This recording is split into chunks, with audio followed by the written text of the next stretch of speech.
Hello everyone. In this second video for reviewing the entire classic control, we are going to use the same system as I used in the first video, which was 1 over s squared plus 4s plus 5. It was a mass spring damper system. That was the feed forward function. The feedback was just 1. There was nothing in the feedback.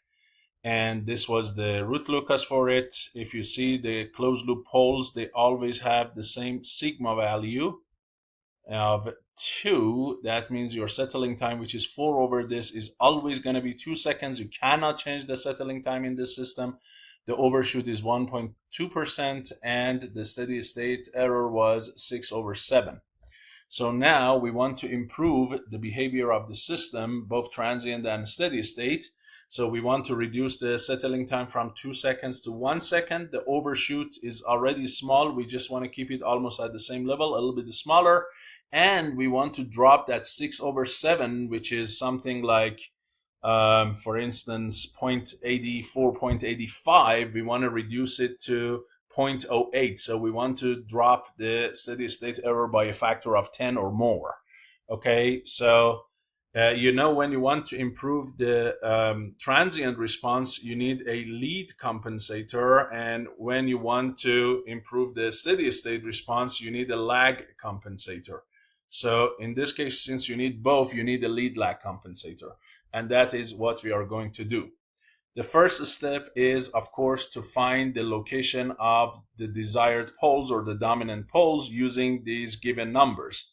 So from these two, we can find the location, right? So remember that percent overshoot is basically equal to e to the negative zeta pi divided by square root of 1 minus zeta squared times 100%.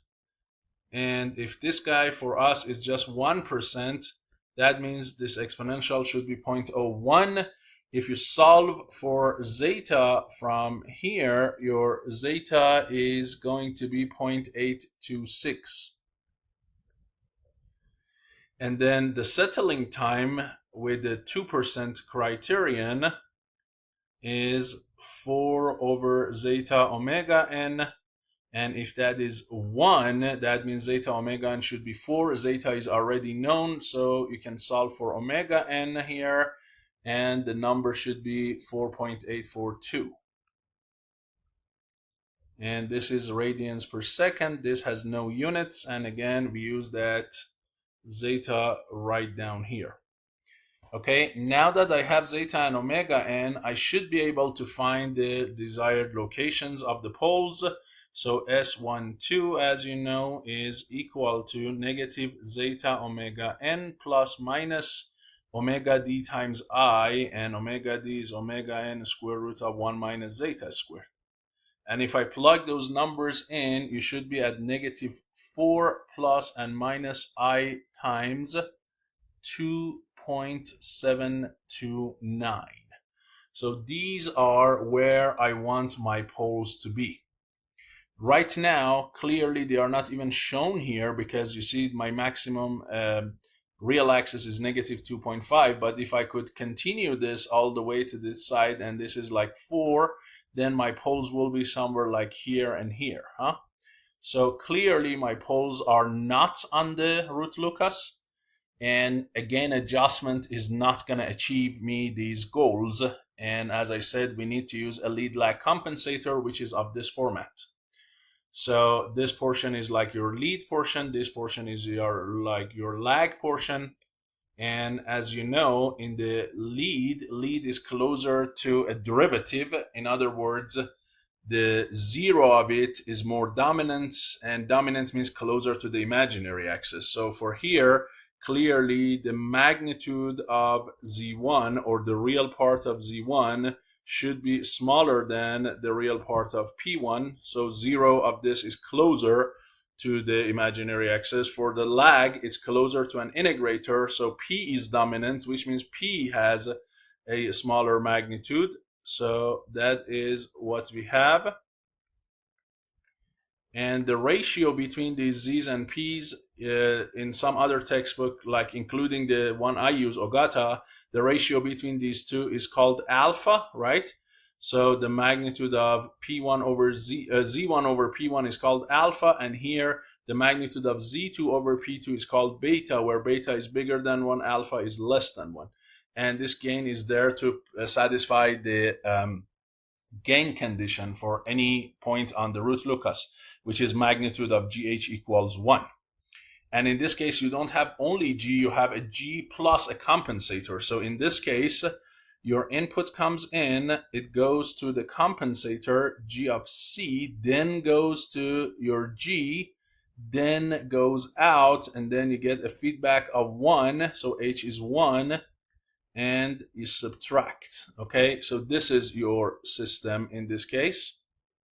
So the open loop transfer function that you should be using for root locus is G times GC times H, and H is again 1. So you have to use this system times this one to get the new root locus. And so the magnitude condition will be magnitude of GC times G at these S12 should be equal to 1, and the angle of GC times G should be any odd number integer times 180 degrees.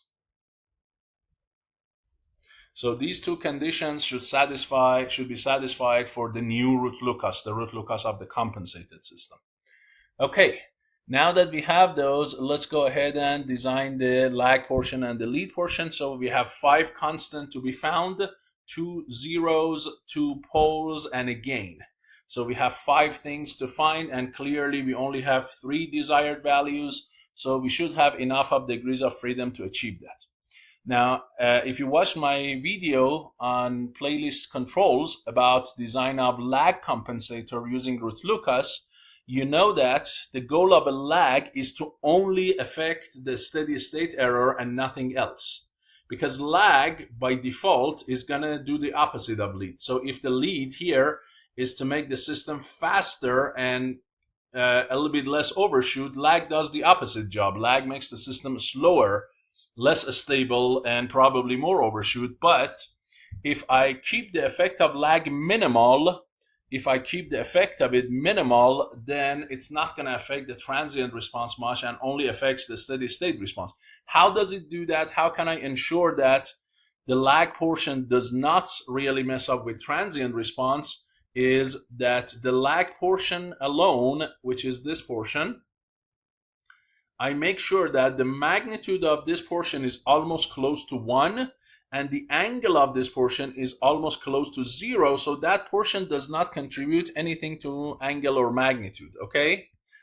And it's really that gain that causes the system to perform the job that it should perform. So in this case, what you need to have is the magnitude of S plus Z2 over S plus P2 should be approximately close to 1, and the angle of this portion should be somewhere between 0 and -5 degrees, okay?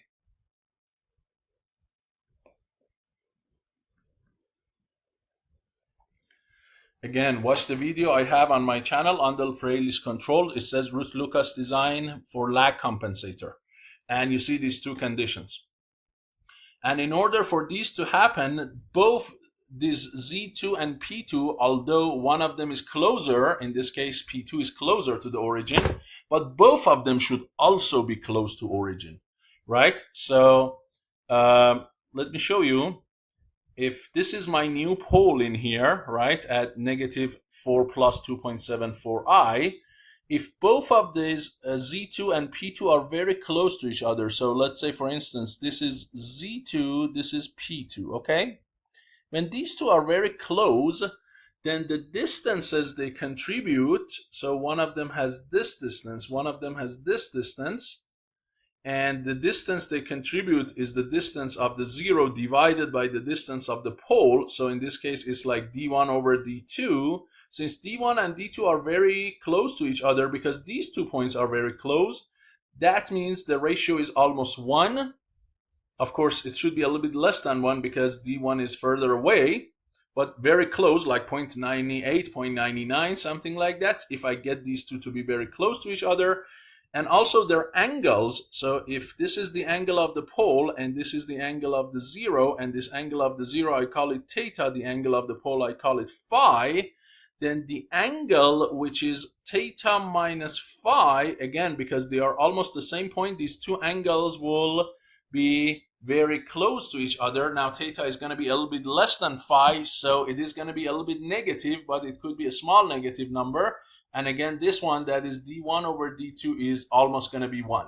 So the only way to do it is make sure these two are very close to each other, so these two conditions happen.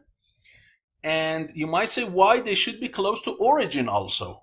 I mean, I can pick them anywhere on this imaginary plane. As long as they are close to each other, both of those conditions will be satisfied. So why do I pick them next to origin and not here? The reason is the only thing you want to affect is the steady state error. And a steady state error, if you remember, steady state error is the limit of SES when S goes to 0. So the steady state error is determined in the region near the origin when S is 0, okay? So it's this region here that the shape of the root locus in that region determines the steady state error. But everywhere else that the S is not equal to 0, this region is defining the transient response characteristics, like overshoot, like rise time, settling time, and so on. So the steady state error of the system is determined by the root locus around origin. That's why I want to put them around origin. Okay, so here I'm specifying the reasons why we pick this zero and pole the way we pick them. So, okay, if that's the case, let's go ahead and pick these two as two numbers close to origin, which means very small, and one of them a little bit further away.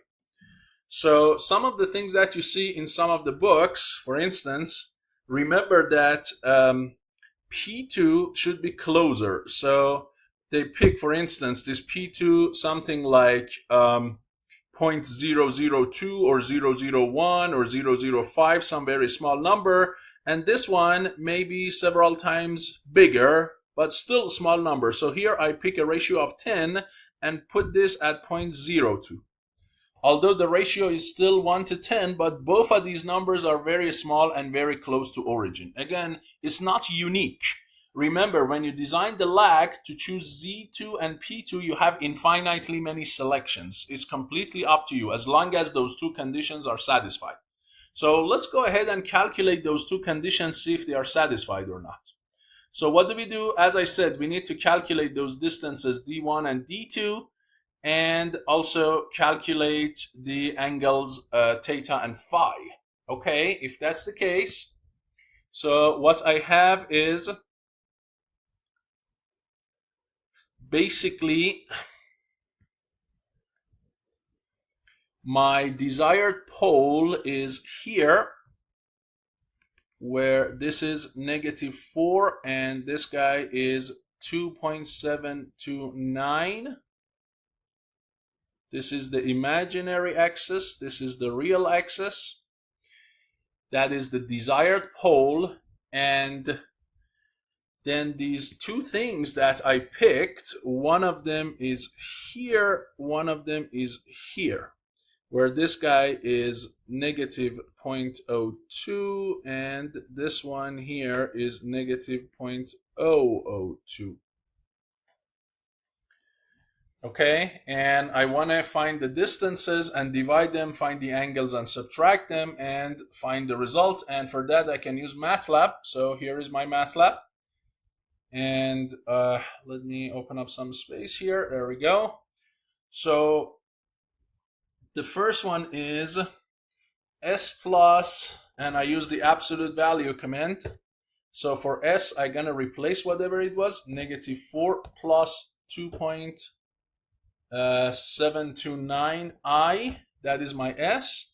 Now this should be plus 0.002, that is my numerator, and denominator is exactly similar to that, except this guy has an extra 0. Yes? If I divide, you see the ratio is 0.9969. So if I use 3 decimals, 0.997.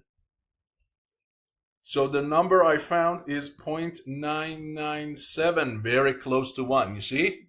Very good. And then I can find the angle of the numerator minus the denominator. So here I have to use the angle command for complex numbers to get their angle and subtract numerator from denominator. I get this angle, and this is in radians. So in order to convert it to degrees, I multiply by 180 divided by pi. And you see my angle is just negative 121 degrees.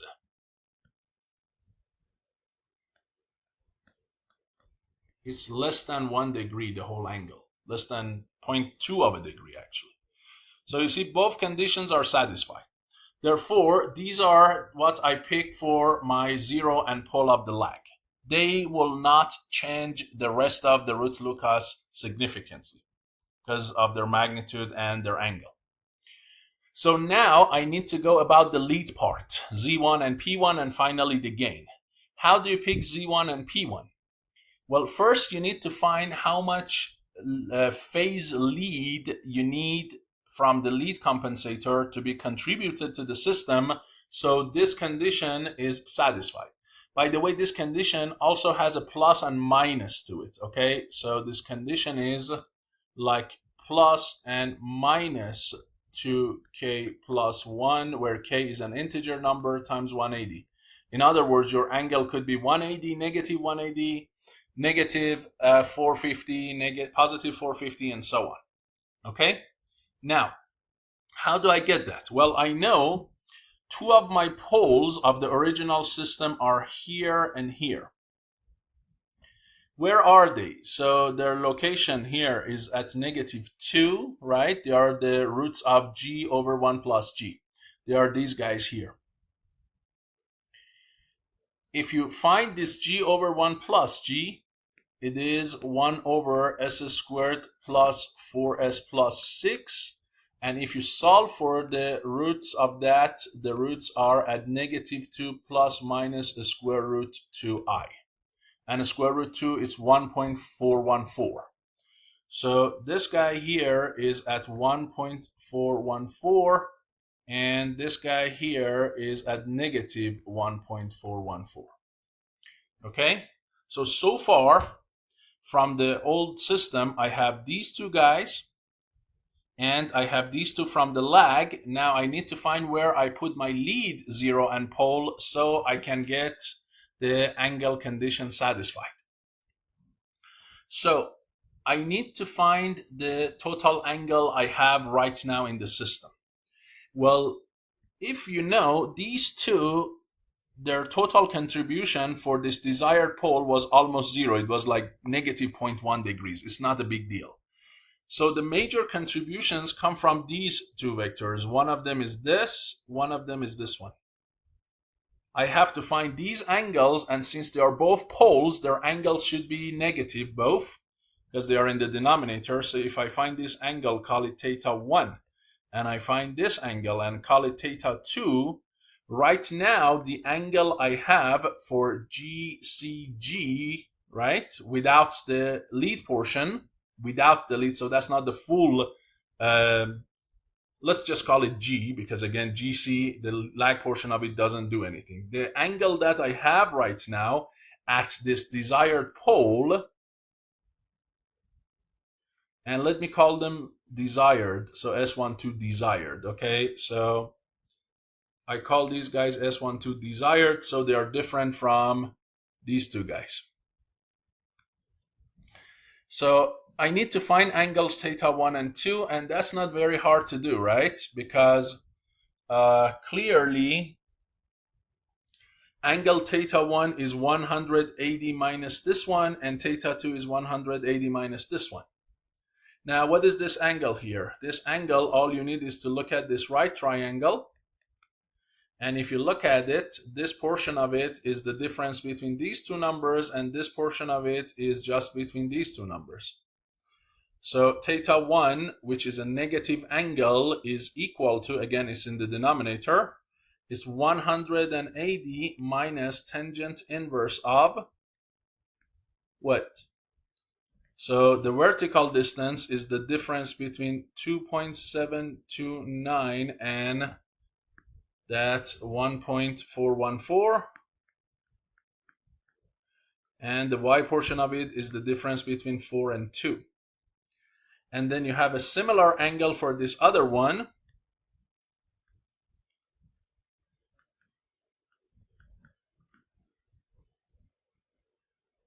The horizontal portion of it is still 4 minus 2. The vertical portion of it is different, because look here.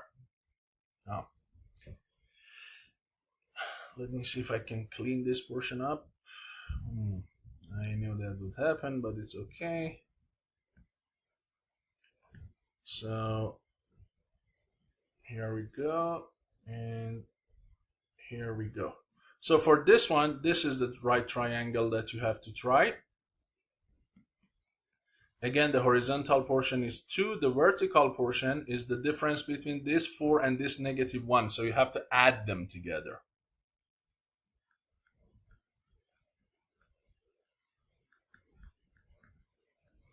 And if you calculate this total angle that you have at the moment, is going to be negative 262.44 degrees.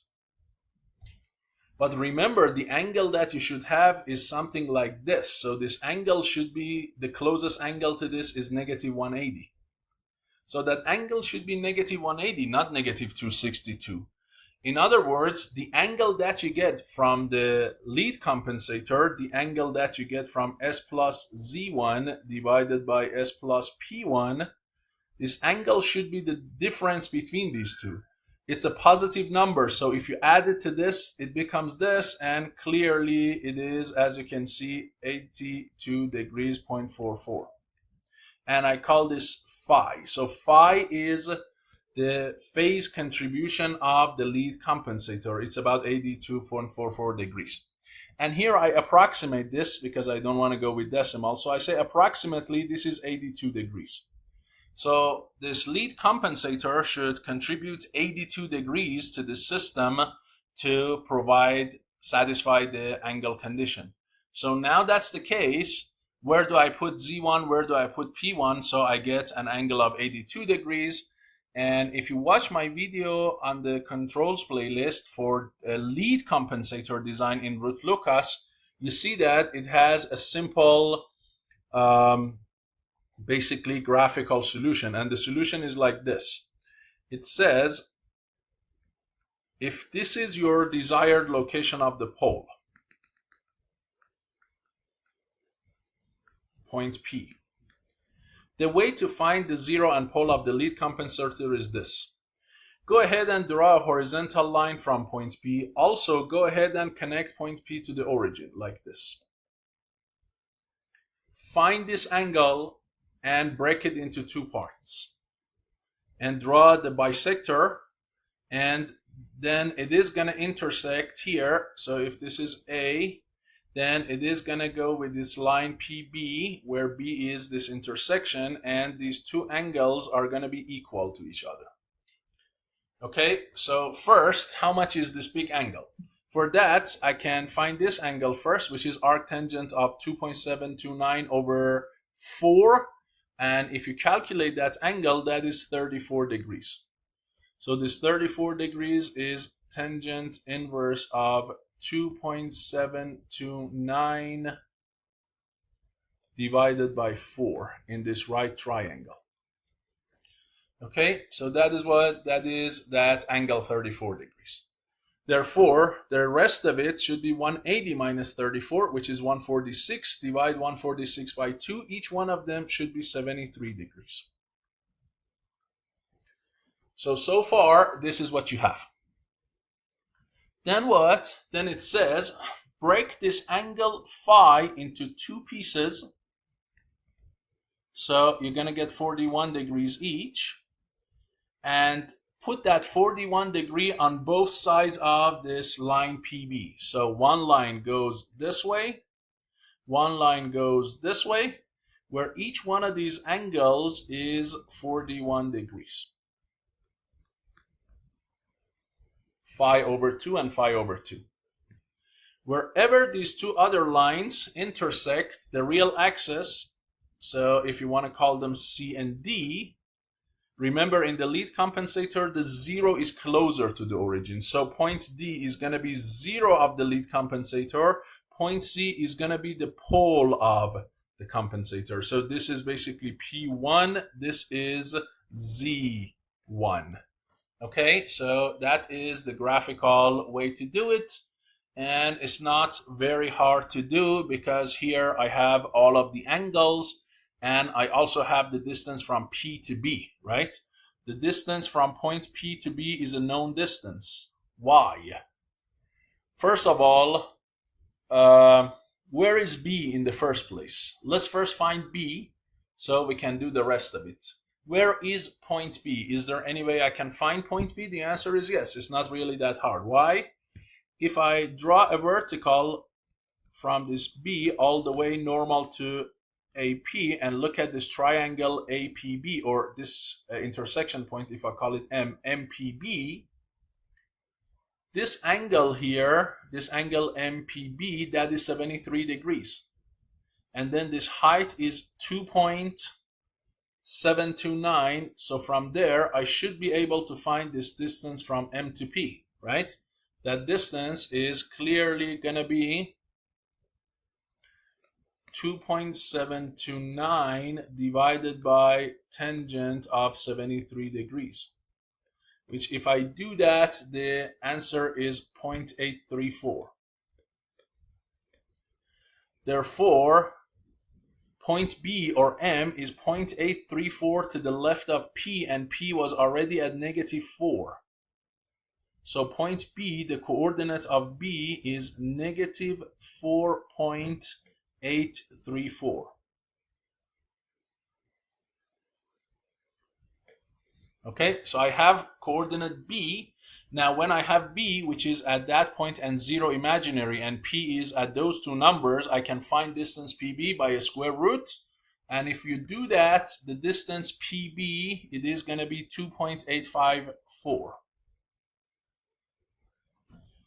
So guess what? I have distance PB. Now that I have PB, can I find the other distances? What distances do I need? I need this distance and I need this distance, because I need P. If I find P to C and P to B to C and B to D, that's all I need. So how can I find them? Well, here I have two triangles. One is CPB, the other one is BPD. In each one of these triangles, all of the angles are known. Really? Yes. Well, how much is this angle here? If somebody says, what is that angle? That is 73 minus 41, so that is 32 degrees. If that's the case, this one is 32 degrees. What about this angle? How much is that? Well, that is the same as this guy here. That is 73. Okay, so you got the 73 degrees here.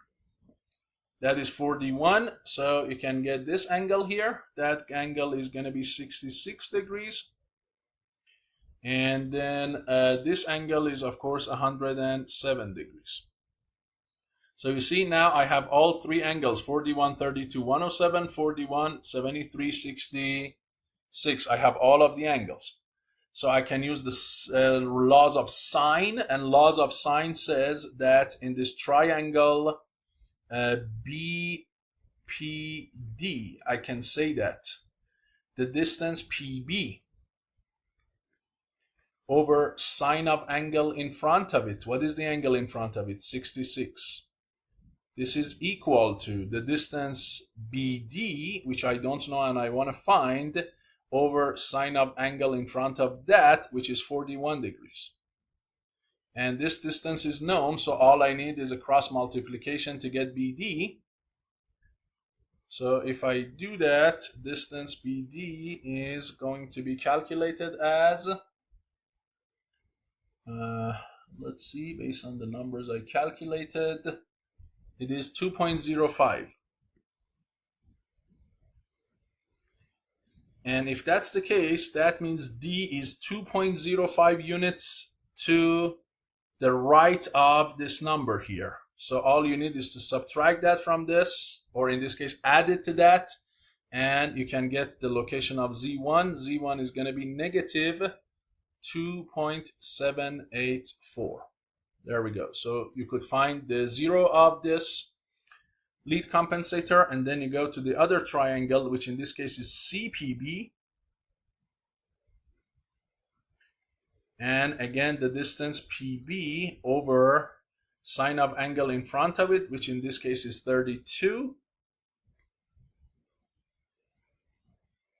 This is going to be the other distance, which is CB, which you don't know, divided by angle in front of it, which is 41 again.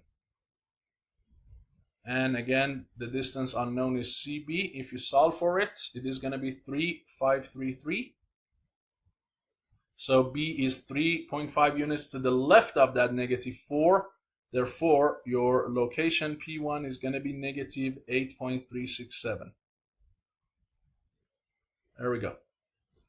So I found my zero and pole of the lead compensator. Now, by putting these two in these locations, I should have a total of 82 degrees lead phase contribution, and that plus negative 262, that should bring my total angle to negative 180, and that is what I want. Good. So now my angle condition is satisfied, and I found my poles and zeros of lead and lag. The only thing I'm missing is that gain K. That's the only thing that I need to find, and for that I need to satisfy this guy now. But remember, there is one other thing that I need to satisfy, and that is this steady state error. That should be 0.08. This one has not been satisfied yet. So how can I make it happen? Well, let's take a look at that steady state error of 0.08. What does that mean? Remember the formula for steady state error, as I showed you in the one of my previous videos. For a type 0 system like what I have right now, this system is clearly type 0 because there is no pole for the open loop transfer function at 0, so it's a type 0 system. And in that case, basically the steady state error is equal to 1 over 1 plus Kp, where this Kp is the open loop transfer function, which in this case is Gc times G, that whole thing calculated at S of 0. Okay, and this guy should be 0.08. If that's the case, it means that this DC gain of the system, or Kp, GCG at 0, that should be 1 over 0.08, which is 12.5 minus 1, so it should be 11.5. Okay, so 11.5 is the amount that you should have. But how much do you have right now? Right now, your GCG is what? It is S plus, let's plug in these values that we found, S plus 2.784 divided by S plus, and there is a Kc gain, 8.367 times S plus 0.02, S plus 0.002, and then times 1 over S squared plus 4S plus 5. This is your G, that is your GS. In this guy, you have to plug in S of 0, and that should be equal to 11.5. So if I plug in S of 0, what do I get? I get this Kc multiplied by all of these constants.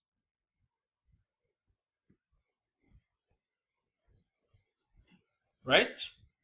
So that one should be equal to 11.5. From there, I should be able to get my Kc gain. So how much would that be? Let's calculate it. So you get 17.281.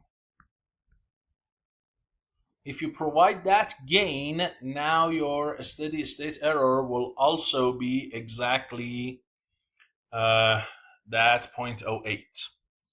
Okay, so now that you have your Kc,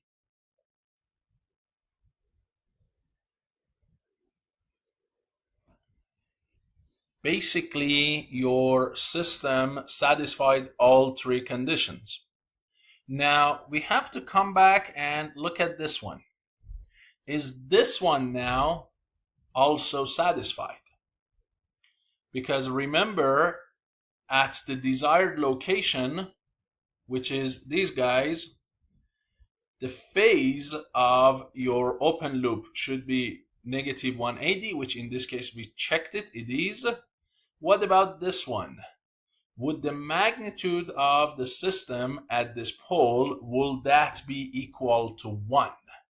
Is that a possibility? So for that, all I need to do is to find the magnitude of the GCG with all of these numbers that I found and plug S1 or 1 or 2, one of them, and see how much magnitude it does give me. Okay, so here I define my GC transfer function and my G transfer function, right? These are those things that I have. And for these functions, if multiplied together, then I need to find the magnitude of GCG at the desired location. So let's say GCG equals series of GC and G. So this is my compensated system.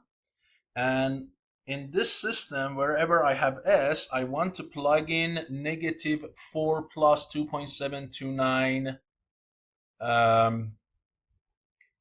I for it and see what is the magnitude. So here I need to divide one magnitude by another magnitude, and in that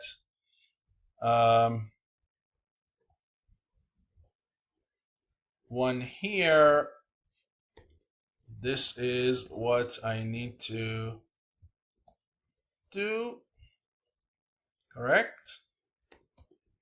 So wherever I have S, I'm gonna say negative 4 plus 2.729 times I, right? The root is 2.729. That's squared, and this one is here. So that's my numerator. And then my denominator is a little bit bigger. So let me plug that in and calculate it. And if you look here, your magnitude is 0.55. It's not 1. So you might say, what can I do now?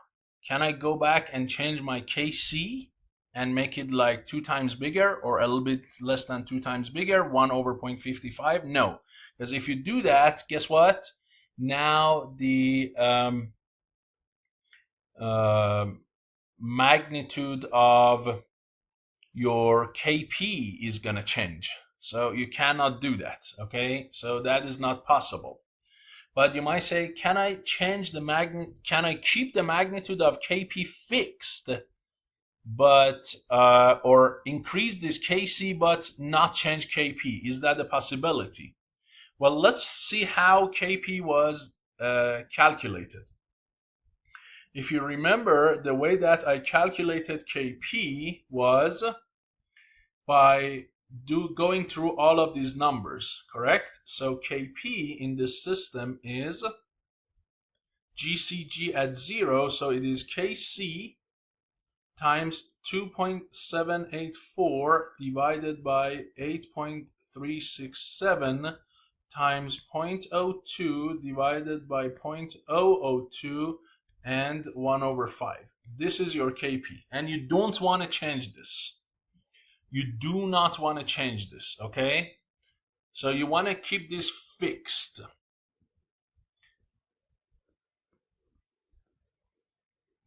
But at the same time, you want the magnitude of your system gain, which is coming from this Kc, to be a little bit bigger.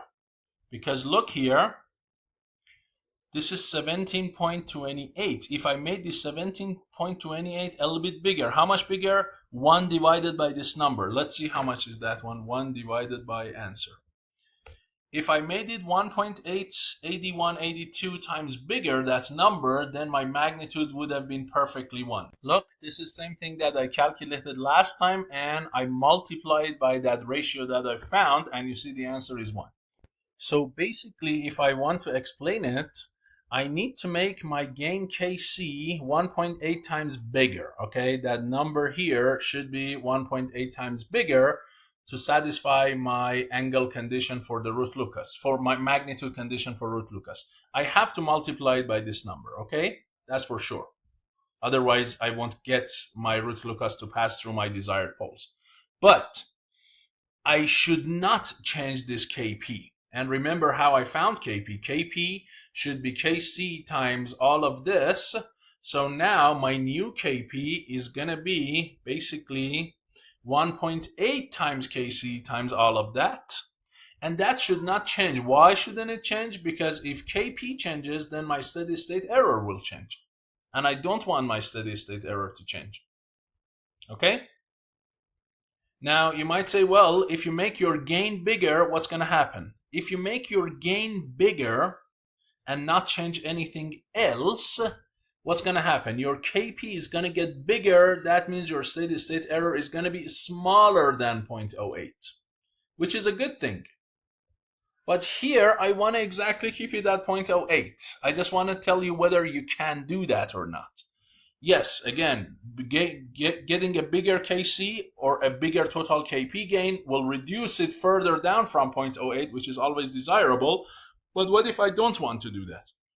Can I change any of these numbers? Because Kc I have to change for sure. You can see that I have to change Kc. Can I come back to these other parameters, these other 4 parameters? Can I change any of them? Because you know 1 over 5 is a no-no. That 5 comes from the system. You cannot change that. So from these 4 numbers, is there any of them that I can change now that everything is calculated? The answer is yes. Which one? So these 2 I should not change because these are for the lead compensation and they are needed for this angle 82 degrees. I'm not going to change that. But what about this lag portion? Remember when we talked about the lag portion, we needed 2 conditions to satisfy. And if you remember, I told you have infinitely many solutions for picking these numbers. So can I change them? Yes, I can.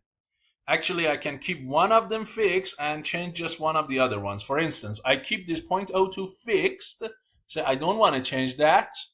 Go ahead and change that denominator for me. How much should I change it to? So that the left-hand side, which is Kp, does not change. So I want to tell you what to change this number to. Well, here the whole thing is multiplied by a 1.8. So if I have this number to be whatever it was divided by a 1.819, those 2 will cancel each other. So I have to make this ratio 1.8 times smaller. And for that, I need to make this guy a little bit bigger. So I need to make this 0.02 times 1.819. If I make it this number, now that ratio is going to be smaller. That smaller and this bigger would cancel each other. Kp is not going to change. That's all I need to do, is to move my pole a little bit further to the left. Now, if I do that, would I still satisfy these 2 conditions? Well, let's find out. So now I put my pole at a new location, 0.002 times 1.8. So your number should be 0.00, about 36 or something, correct? So let's do it. Yeah, 0.36. So if I put my pole of the lag over there, would that still allow me to satisfy those 2 conditions? Let's check them in MATLAB. So here, instead of 0.002, I put 0.0036. you see that the ratio is again 0.997, very close to 1, and the angle converted to degrees is negative 0.10. Actually, they made a little bit better instead of worse. So yes, I'm absolutely good because I brought them even a little bit closer to each other now. There we go. So all I need is move my pole there, multiply this gain by 1.89, and now I should satisfy everything. So if I go back to my GC, let's see where I define GC.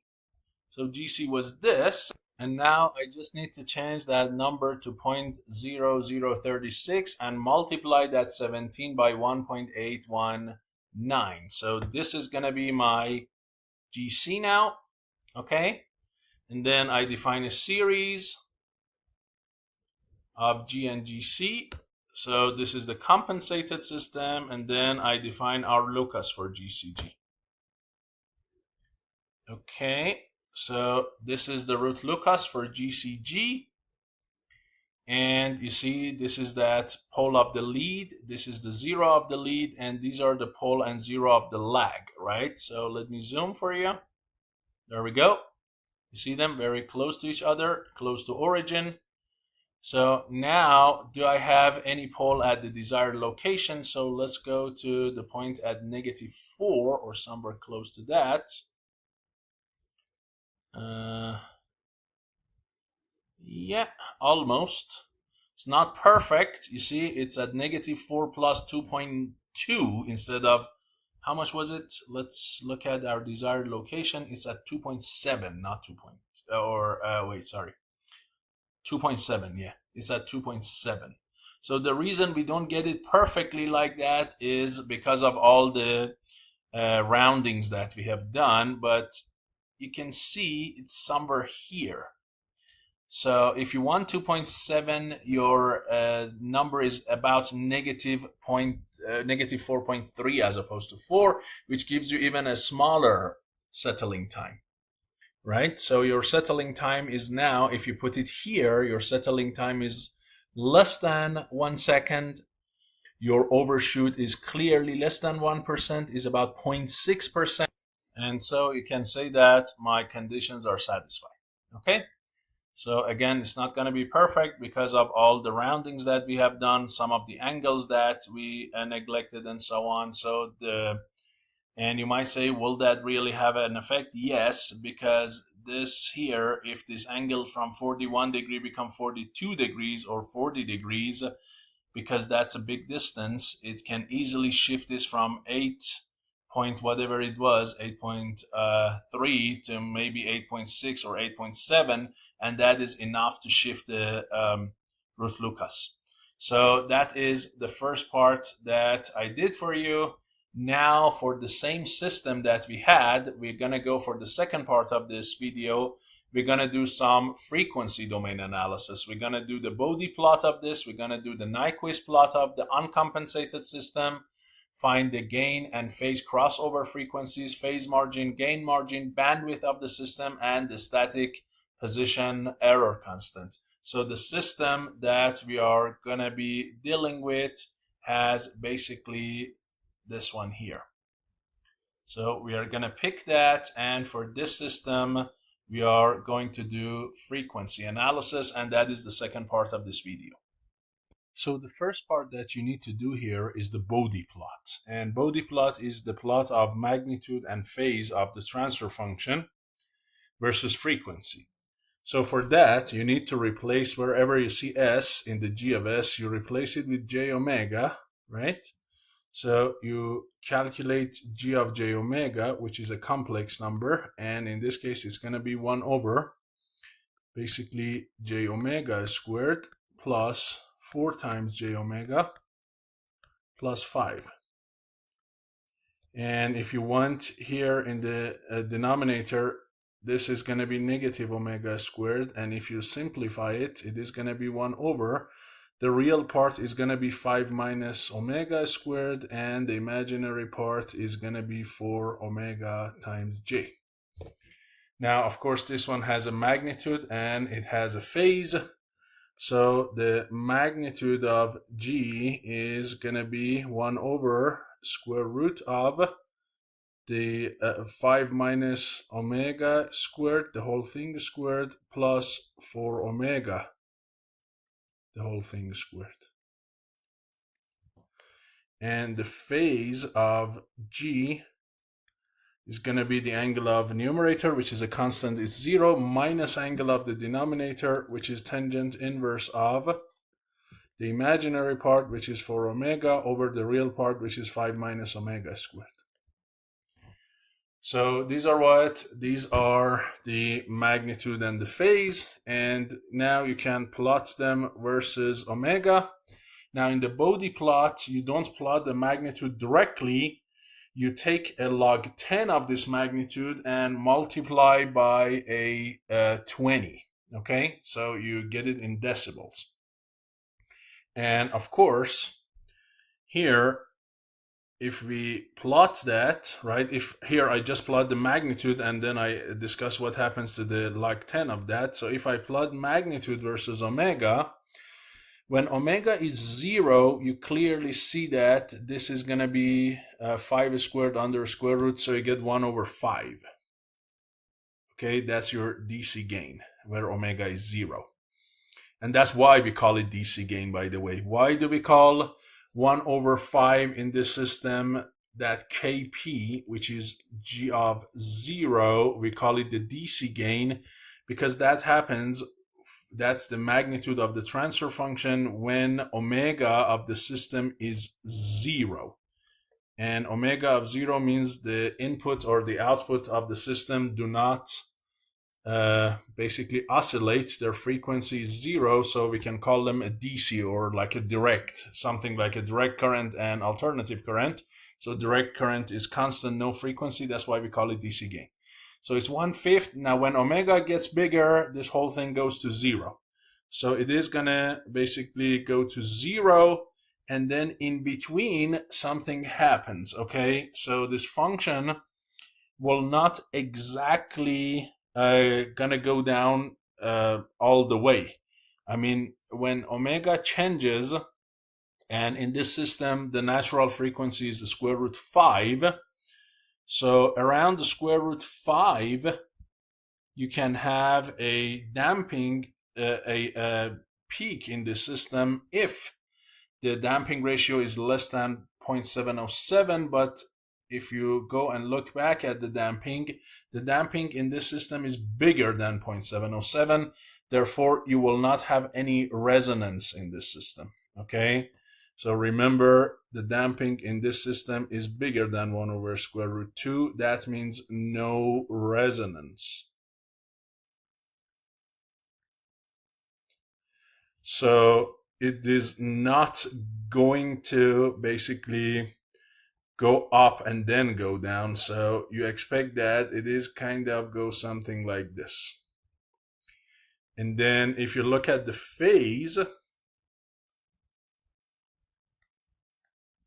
versus omega, if you look at this function, when omega is 0, it's negative tangent inverse of 0, which is 0. When omega goes to infinity, also it goes to what? When omega goes to infinity, it is going to go to 0 again, but from which side? That is very important. When you are approaching omega from the left side, when omega is approaching from the right side to 0, this guy is positive and this guy is positive. So it's going to be tangent inverse of 0, but this one goes to 0, this one goes to 5. So the whole thing goes to 0, but with a positive sign. Remember, tangent inverse function has discontinuity. So if it goes to the 0, this argument of it goes to the 0 from a positive side, the answer is 0, so the result is 0. But when your omega goes to infinity, right? When omega goes here and gets bigger, what happens? This numerator is still positive, but denominator now becomes negative. So you go to, and because the order of denominator is bigger than numerator, the whole thing goes to 0 again, but from a negative side it goes to 0. And when you go to 0 from negative side, the tangent inverse is going to be 180, and there is a negative here, so you're going to go to negative 180. So it is going to go like this. Okay, so these are your magnitude and phase responses. And now when we do Bode plot, what we do is we take a log 10 of this and multiply it by 20. Now clearly, since this 1 over 5 is less than 1, log 10 of that is negative. Therefore, if I do 20 log 10 of that, you see that my plot will start from a negative so many decibels and then goes down, right? And then when the frequency gets very big, it is going to go down with some slope, and this slope is going to be negative 40 decibels per decade. And where does that come from? Well, in general, when omega gets very big, the slope is going to go to negative 20 times n minus m, where m is the order of numerator, n is the order of denominator. In this system, n and m are what? M is 0 because there is no polynomial in the numerator, and m here is 2, right? So let's look at it here. So m is clearly 0 and n is clearly 2. So 2 minus 0 times negative 20, your slope should go down to negative 40. And what angle does your system converge to when omega is very big?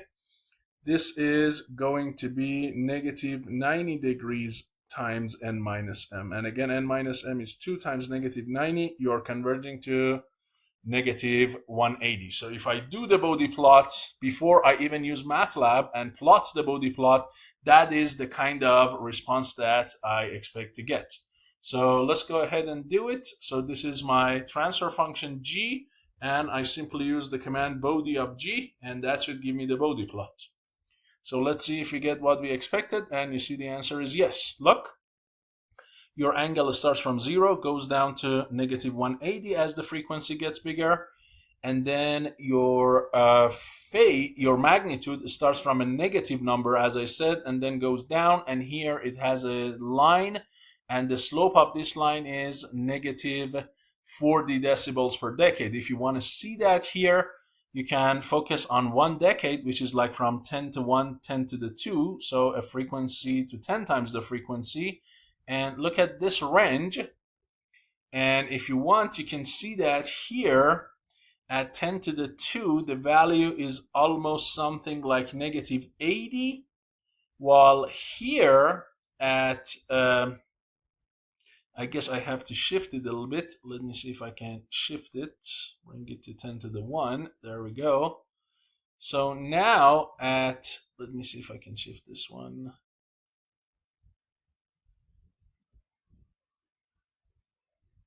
Something like that. And then at this frequency, seems like I need to zoom out.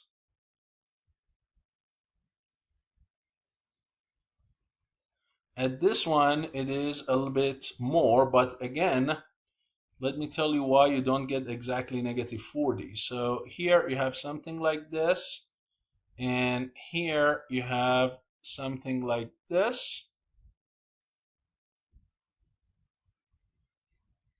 Okay, and if you project these intersection points, so one of them is here,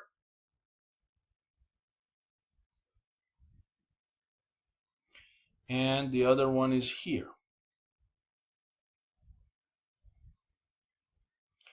And you see that it's almost 40. Now it's not perfectly 40 because my maximum frequency is still not a very, very large number. Remember, it becomes negative 40 when omega is very large. Right now, your omega is not like super large, still it's at 100 radians per second. But if I plot this maybe to 1,000,000 radians per second or 100,000 or something, then this slope becomes perfectly negative 40. But here you can see roughly it's negative 40. So it goes from negative 80 to negative 40 over 1 decade. Okay, so it is definitely working, and this is my Bode plot, as you can see. And that number that you can see here, that let's see if I can zoom out all the way on this. Okay, or maybe let's just replot the whole thing. Then this number here should be negative 20 log 10 of 1 over 5, which, by the way, is the static position constant of the system, and I'll talk about it in a second. So how much is it? So if you look at the value of it at that point, it is, let's see if I can grab one point here on this graph. Okay, does it give me another point here? Well, that's fine. I mean, it's almost flat line. So look, it's negative 14 decibel. So what does that mean, negative 14 decibel? As I said, at omega of 0, the magnitude that you get is your Kp. But I plot 20 log 10 of that. So the number that I saw, that negative 14 decibel, that is 20 log 10 of Kp in the system in general.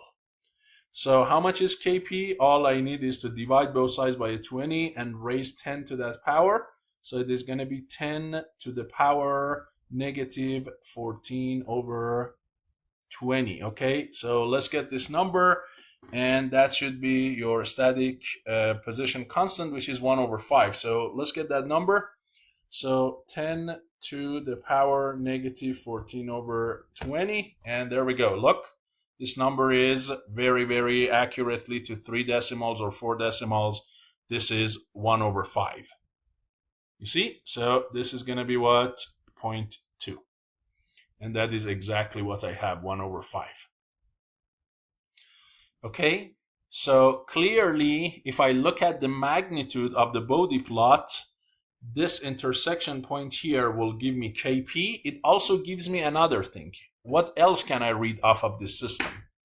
So when I look at the Bode plot, I can decipher several things. One, because the slope here, when omega gets bigger, when the slope is negative 40 and the angle goes to negative 180, the first thing that I get out of this system is I know that the order of denominator is 2 units bigger than the numerator. Okay, so let me paste it here for you. And let's discuss this Bode plot a little bit further, what information we can get out of a Bode plot. So here, this slope was negative 40, this angle is negative 180. Both of these guys are going to tell me that n minus m equals 2, and it is in this case. This guy here, as I said, is 20 log 10 of Kp. So that gives you position, static position error constant. What else does it give you? Well, how much is the slope here? The slope here is 0. When the slope here at the low frequency is 0, let me write it. When the slope is 0, that says something about the type of the system. That means the system is type 0. Whenever that the slope is 0 means the system is type 0. So what if that the slope is non-zero? For instance, when you look at the magnitude in this small range frequency, you have a line instead of a flat line, you have a slope. If this slope is negative 20 at low frequencies, that means system is type 1. If that slope in the beginning is negative 40, that means it is type 2. And remember, a type 0 system has a Kp, which I showed you how to find it. A type 1 system had the other constant, Kv, static velocity error constant, and type 2 has a static acceleration constant. So can I find this Kv and Ka from the Bode plot? Yes, the answer is yes. How?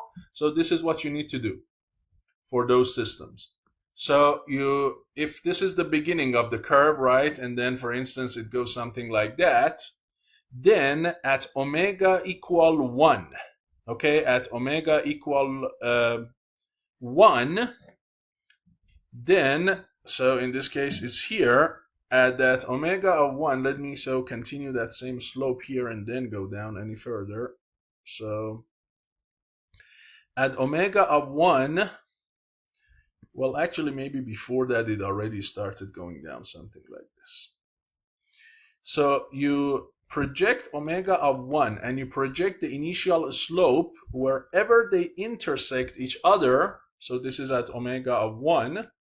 Wherever initial line, slope line, and this line of omega equal 1, wherever they intersect each other, then if you project it here, that number is either 20 log 10 of kV if it was 20 decibel. If it was 40 decibel, it would be 20 log 10 of Ka instead.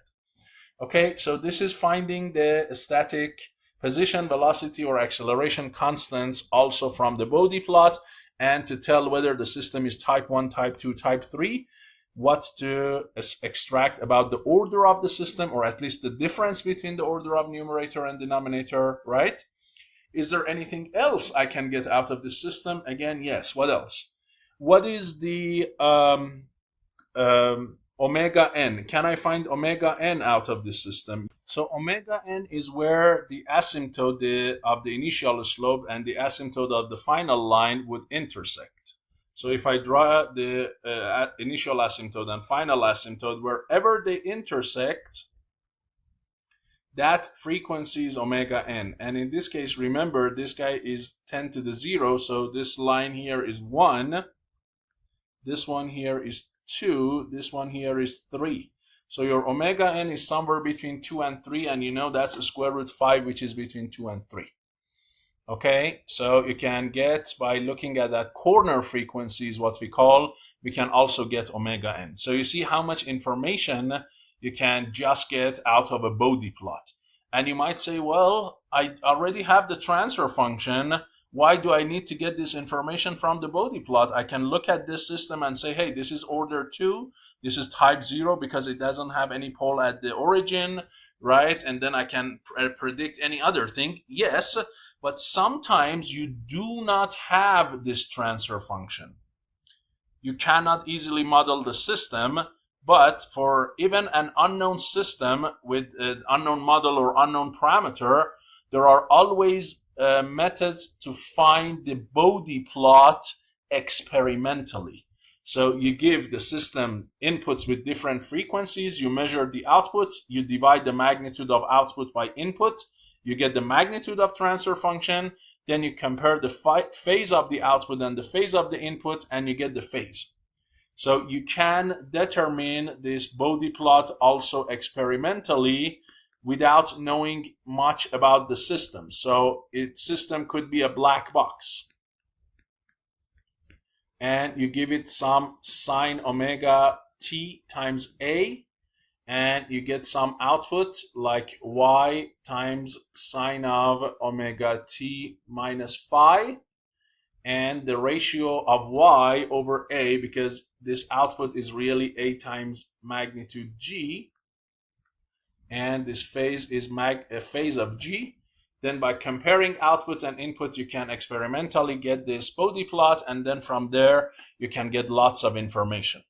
Okay, so this is the Bode plot of the system.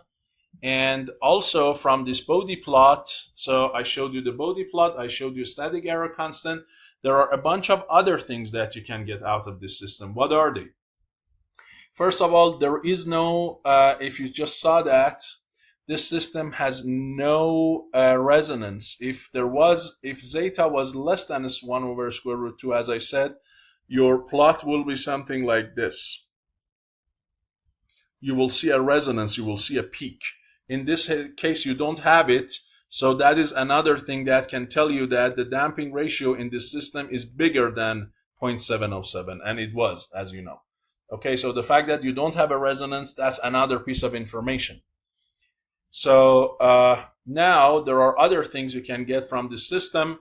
There is gain crossover frequency, phase crossover frequency, phase margin, gain margin, and then using these two you can look at relative stability, and then you can look at bandwidth of the system. I'm going to do that. Then we're going to do Nyquist plot, and then we're going to do Nyquist stability on this system.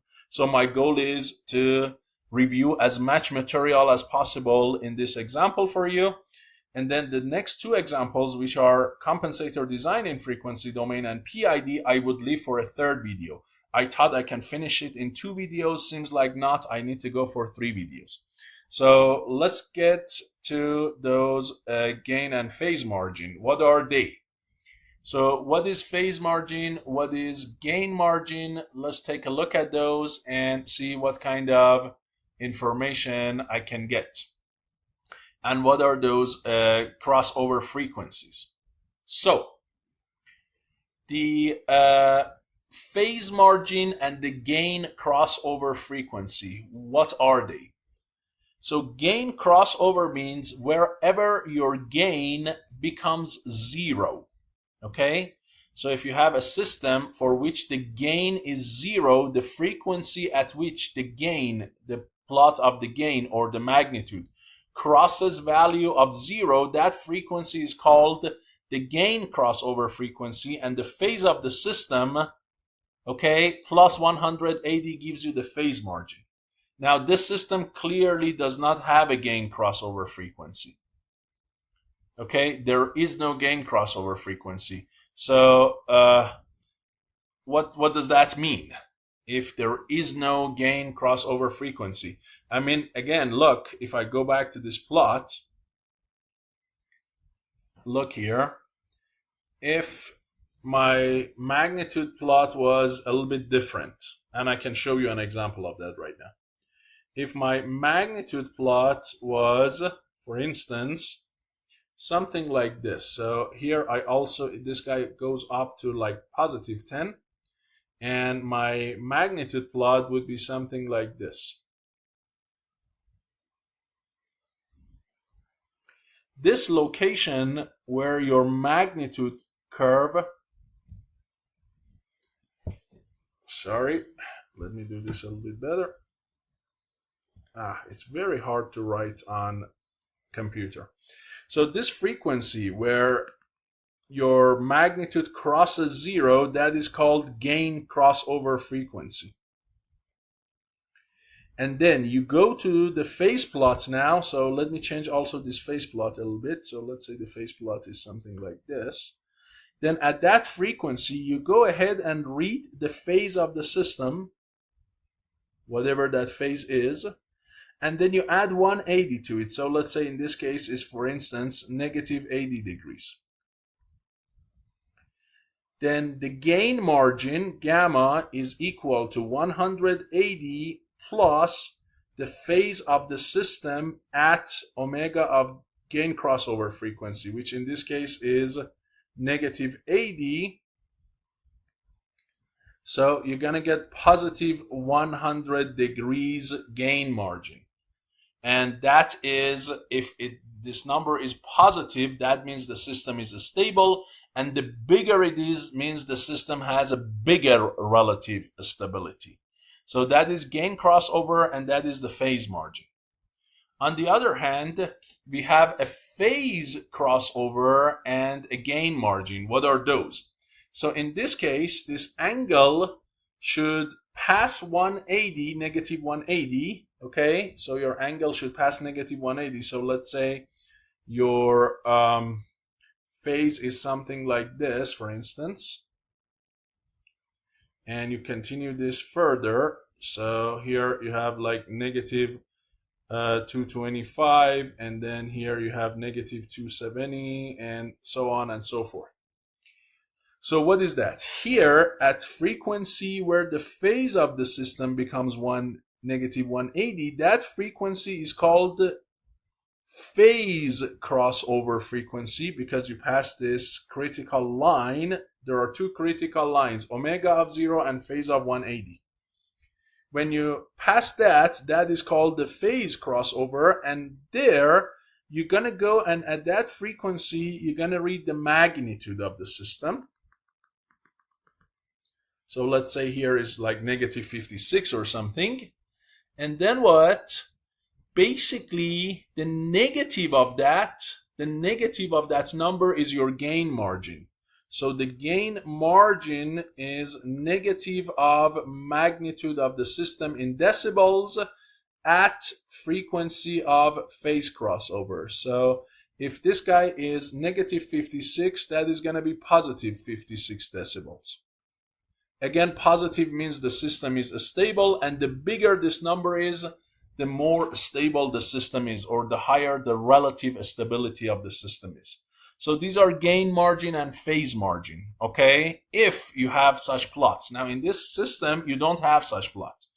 So what are your phase margin and gain margin in this system with these two plots that I have? So first of all, clearly you do not have any frequency at which the gain is 0. And for that reason, what do you think your phase margin is going to be? And how about the gain crossover? Do you have any frequency at which the phase becomes 180? Well, clearly you see that the phase crossover in this case should be infinity, because it's only at infinity that you go to negative 180. And at infinity, this gain becomes like negative infinity and negative of that, so gain margin is going to be positive infinity. So this system has infinite gain margin, which means extremely stable. In other words, you can never make this system unstable. And the same thing for phase margin, right? There is no phase that you can define. Now, if you want to get it in MATLAB, all you need is to pass the command margin and say, hey, give me the margin of G. Okay? Now, you see here, if you just call it, it's not going to give you anything. So what you need to do is to ask it for the 4 outputs. Okay? So if you just say, hey, margin, it says, margin what? What do you want me to give you? So you have to ask for 4 outputs for it. And say what is gain margin, what is phase margin, and what are the crossover frequencies. So you have to call it like this. Okay? Gain margin, phase crossover frequency, gain crossover frequency. Look now, when you do it this way, you see? The phase crossover is infinity, the gain margin is infinity, the phase margin is infinity, and the gain crossover is none, because your gain will never cross 0, so there is no such a thing. Okay, and you see it is actually showing it on the Bode graph as well.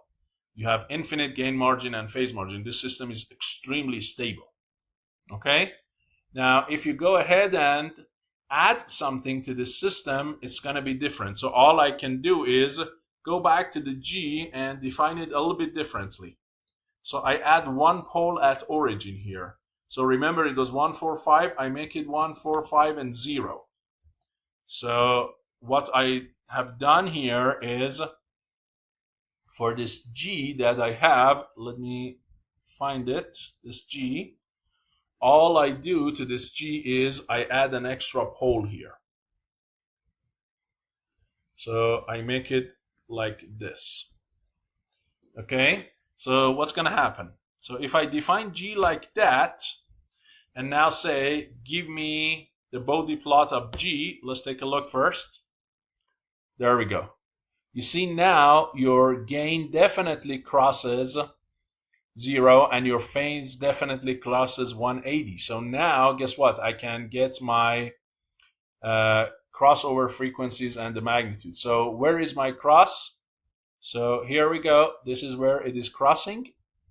So it's about 10 to the negative 2 times 10 to the negative 1. So it's about 0.2. My gain crossover is 0.2. And then what I can do, I can extend this guy and see how much is the phase at that point. So if I do that, you can see the phase of the system is like negative a little bit over 100 and so on, correct? So that is the phase of the system. Whatever that number is, I have to add it to 180. That's the phase margin. And if you want to do it, you can do it with cursor too. So you don't need to draw these lines. You can just use the data cursor.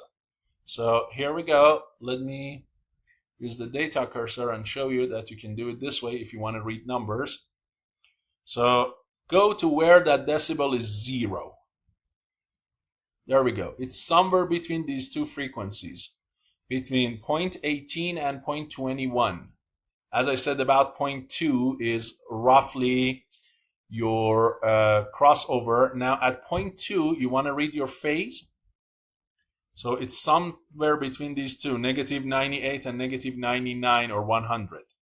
So let's say your phase is negative 99 degrees. And add that to 180, and so you should get something like 81 degrees phase margin. So your phase margin should be about 81 degrees. The same thing here, come here and look for a place where that phase is negative 180. There we go. So the phase crossover is 2.24, and at that location, go ahead and read the magnitude. That's negative 26. Put a negative behind it. That's positive 26. So gain margin of the system is positive 26, right? And if you want to get it, just call the same command. There we go. Look, the gain margin is about 20, not 26. The phase margin is about 80 degrees. And these are those crossover frequencies that you can see. Okay, so these are the relative stability measures, the margins. What else do we need to do? One is the Nyquist plot. So how can we do a Nyquist plot? Well, that's not really hard. All we need is to pass the command Nyquist. First, I do it on the original system, the one that doesn't have a pole, and all I need to use is the command Nyquist. So this is my Nyquist plot. Now, what can I get out of this plot here? What's the meaning of this plot? First of all, the Nyquist plot gives us stability. Is the system stable or not? So we can do Nyquist Stability Criterion. So let me copy this into OneNote so we can look at the Nyquist plot together. So let me see if I can make it a little bit bigger. There we go. There we go. That's my Nyquist plot. So what does Nyquist tell me?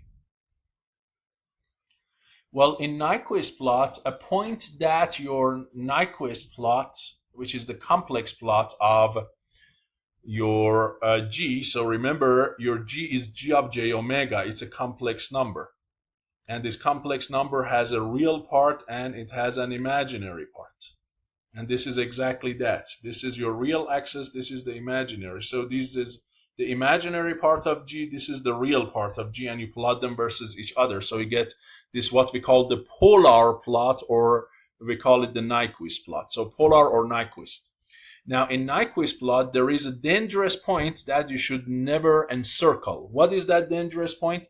That dangerous point that's shown on the plot is this point in red, -1 and 0. That point is the dangerous point. Your polar plot should not go around that point. If your polar plot would go, look at this, it goes clockwise. If it went like this,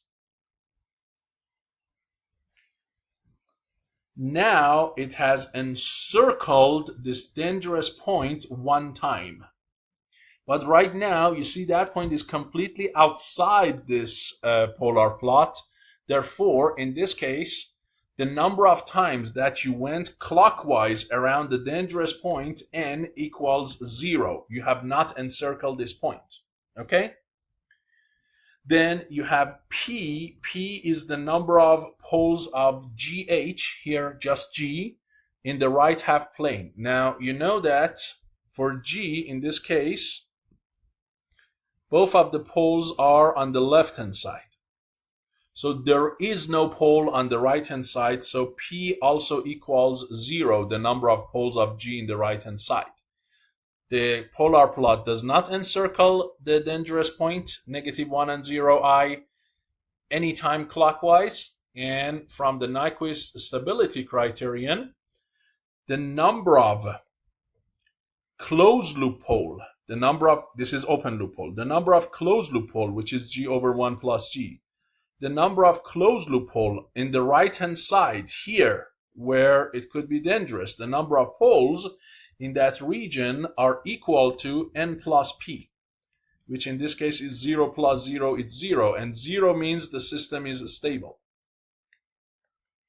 The system is absolutely what? Stable, because it does not have any pole in the right hand side for the closed loop system. So the system is stable based on the Nyquist criterion.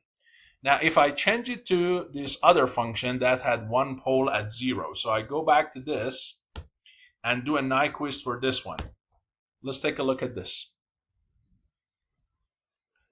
Now, here is a little bit interesting, huh? So what do you have in here? Well,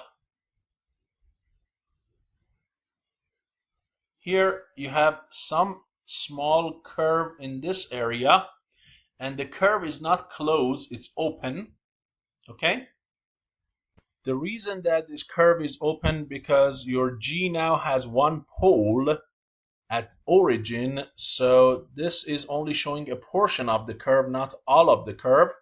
But if I copy this also and take it to OneNote, let me explain that for you, what happens here.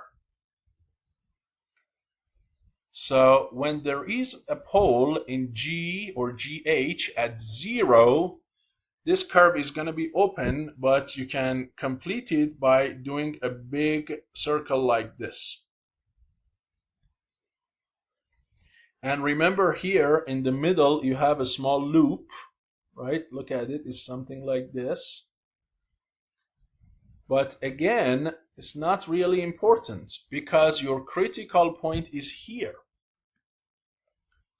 So you have no encirclement, you have no going around of that in a clockwise manner. So again, in this case, your number of encirclement of the dangerous point in a clockwise manner, n equals 0, and your G, which now has an extra s here, also does not have any pole in the right hand side. Origin doesn't count.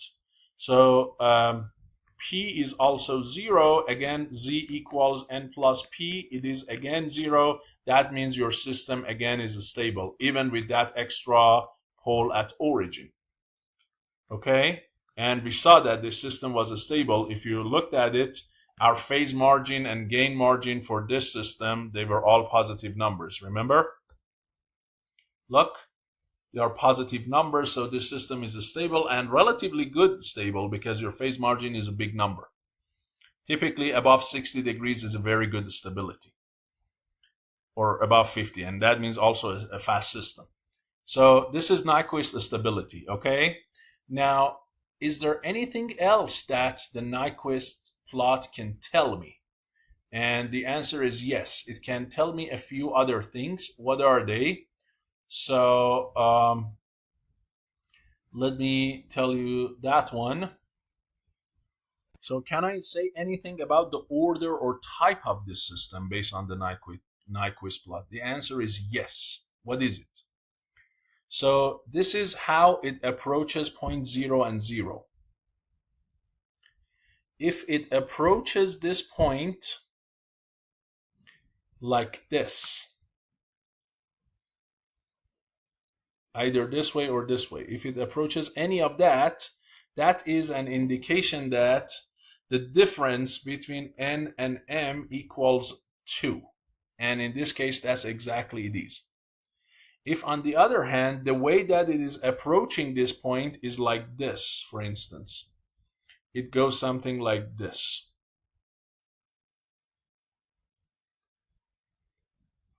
This means n minus m is 1. If it goes something like this, when it is approaching origin. That means n minus m is 3. And it keeps going. So if you come here, right, that means 4, and it keeps going. So it starts here at 1, then as you go clockwise, 2, 3, 4, and these are the difference between order of numerator and denominator. And in this case, clearly the difference in order is 2, as we know. So it tells you something about the order. Also, it tells you something about the type. Remember, type is all coming from omega of 0.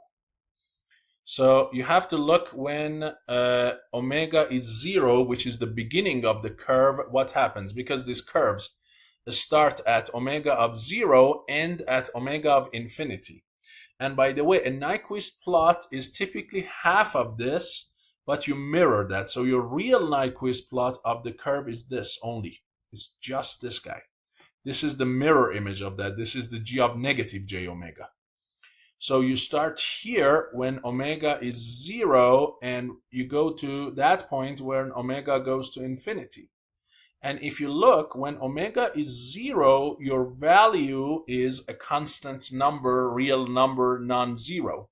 When you see such a thing, that is an indication of a type 0 system. So system is type 0, okay? You might say, what is type 1? How does type 1 system look like? Type 1 will be something like this. So it starts here and then goes up and then approaches this point like this. So this is a type 1 behavior. Type 0 goes like that. And then type 2 will be something like this.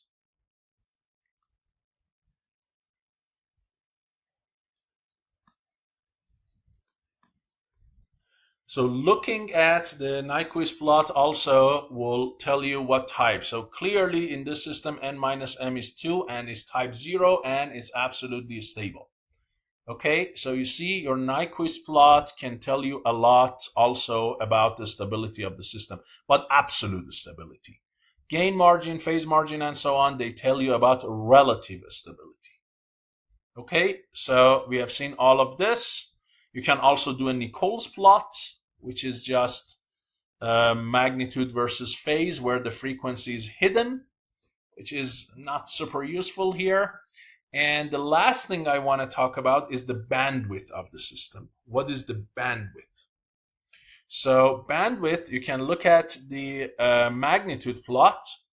Wherever the magnitude drops from its maximum, so this is the maximum that you have, whenever it drops by negative 3 decibels. So this number here is, let me replot it for you. So let's see first what is G. Okay, so I need to get rid of that 0. I want to look at the original system. Let's do a Bode. So in the beginning, your maximum amplitude is something like negative what, 14 or something, right? Negative 14. So wherever this magnitude drops by 3 decibels, so goes to negative 17, that is where your bandwidth ends. So here I should look for where that amplitude goes down to 17, which is somewhere here between these two numbers, 1.64 and 1.91.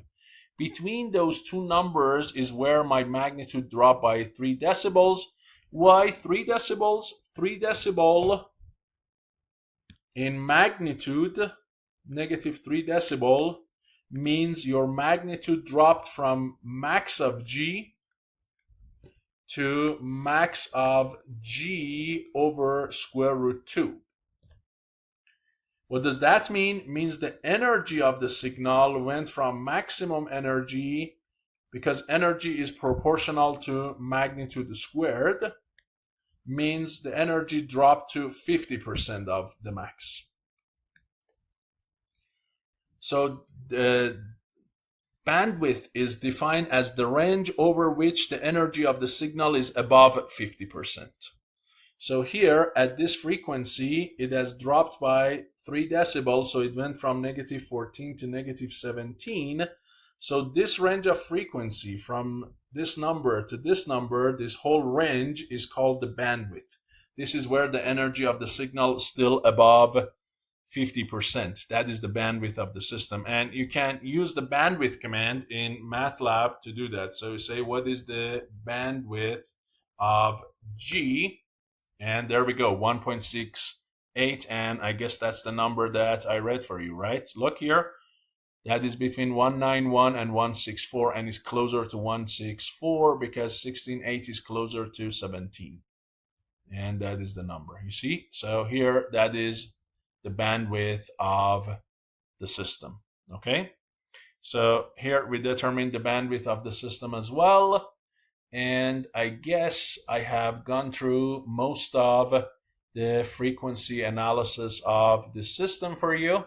Different types of plot, different types of information and analysis. In the next video, as I said, I'm going to show you how to design a lead lag compensator in the frequency domain for some requirement, and then also how to design a PID controller to achieve something. So thank you so much for your attention, and I'll see you in the next video. Thank you.